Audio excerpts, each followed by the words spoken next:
Hello guys, स्वागत है आपका ऑल सब्जेक्ट कोचिंग में। आज हम देखेंगे दर्पण के भाग।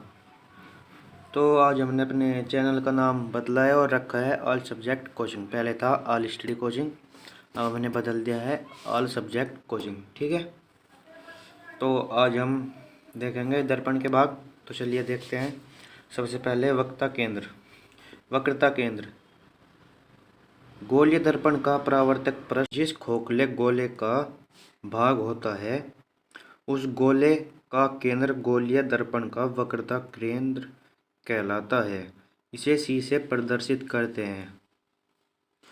बिंदु केंद्र मानकर एक खोखला गोला खींचा और उसे काटकर एक परावर्तक पृष्ठ लिया। उसका परावर्तक पृष्ठ लिया और जो उस पर उसके मुख्य अक्ष पर, मतलब जो हम ये लाइन खींचते हैं ऐसे पड़ी, उस पर जो केंद्र होता है वही उस दर्पण का केंद्र कहलाता है। तो चित्र के माध्यम से देखते हैं इसे।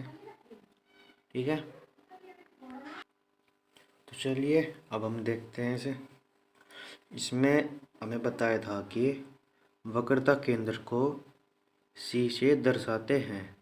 जो ये है, ये बिंदु, ये हमारा, यहाँ से हमने वो खोखला गोला खींचा था इस केंद्र से, और उसका जो भाग काटा है वह है ये भाग है, और जो केंद्र है उसका ये वक्रता केंद्र सी।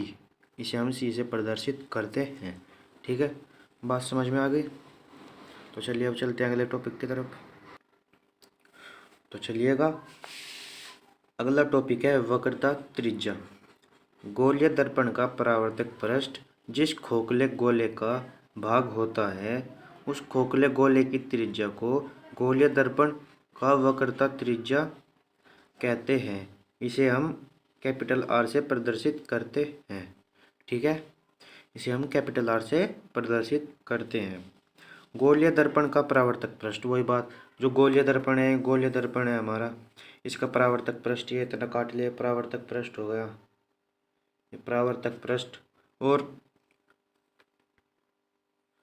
जिस खोखले गोले का भाग है उस गोले की त्रिज्या को गोलीय दर्पण का वक्रता त्रिज्या कहते हैं। ठीक है, इसे भी चित्र के माध्यम से देख लेते हैं। तो चलिए देखते हैं चित्र के माध्यम से। यह है वक्रता केंद्र और यह है परावर्तक पृष्ठ।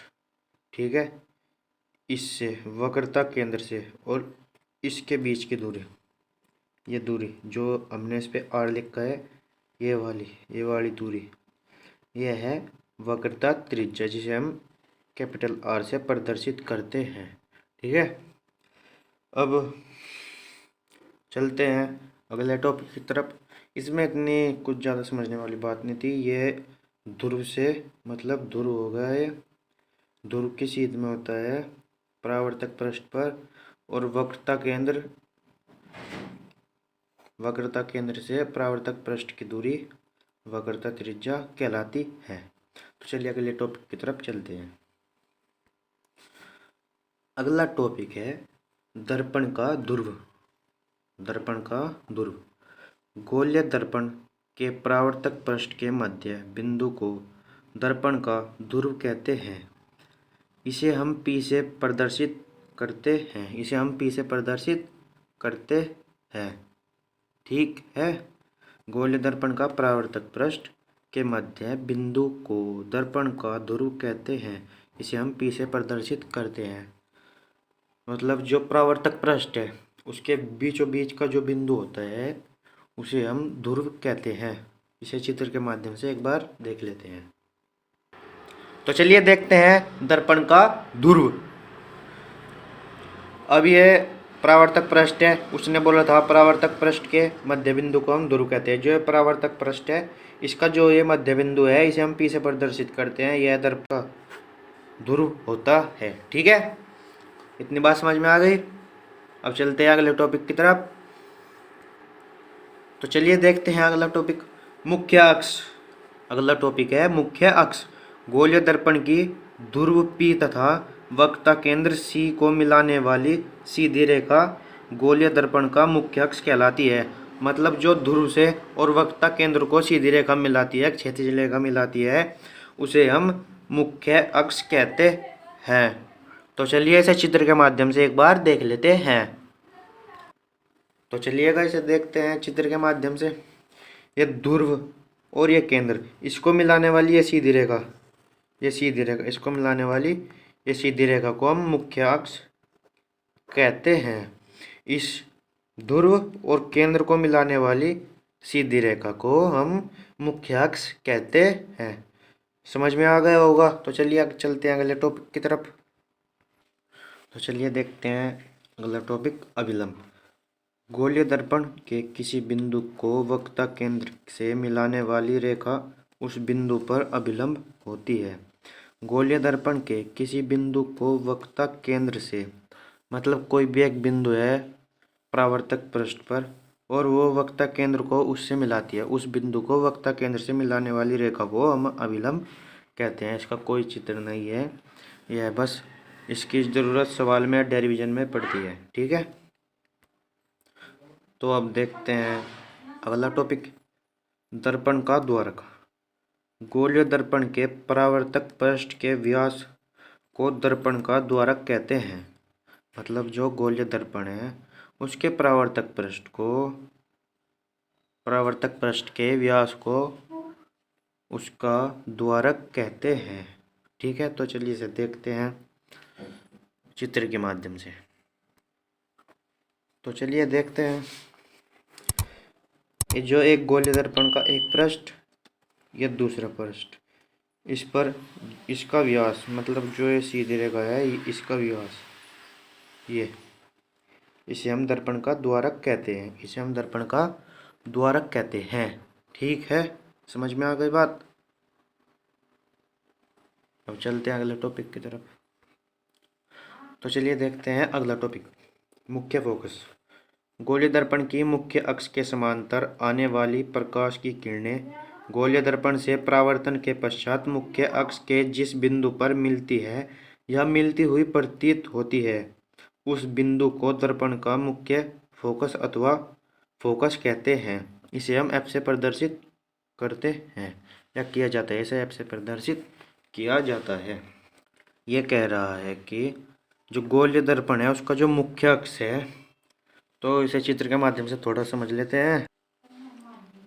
ये एक गोलीय दर्पण है और ये मुख्य अक्ष है।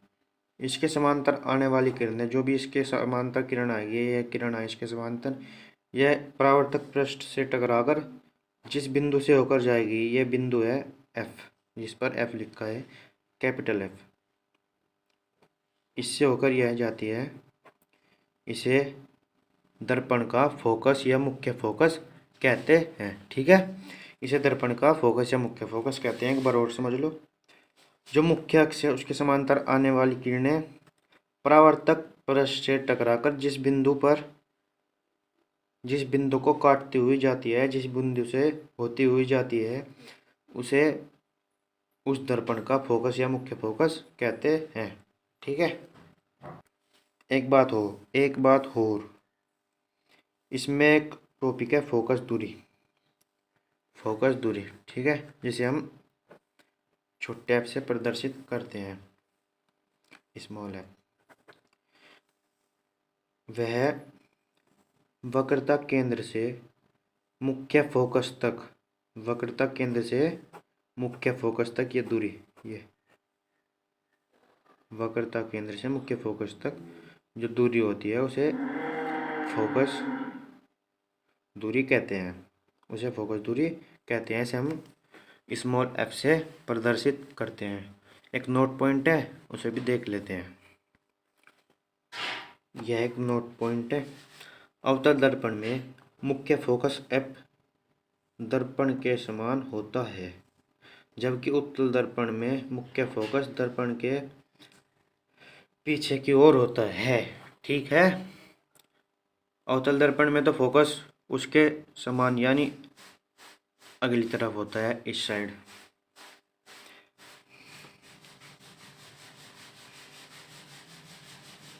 सपोज करो ये एक अवतल दर्पण है, इसका फोकस यहाँ पर है, इधर,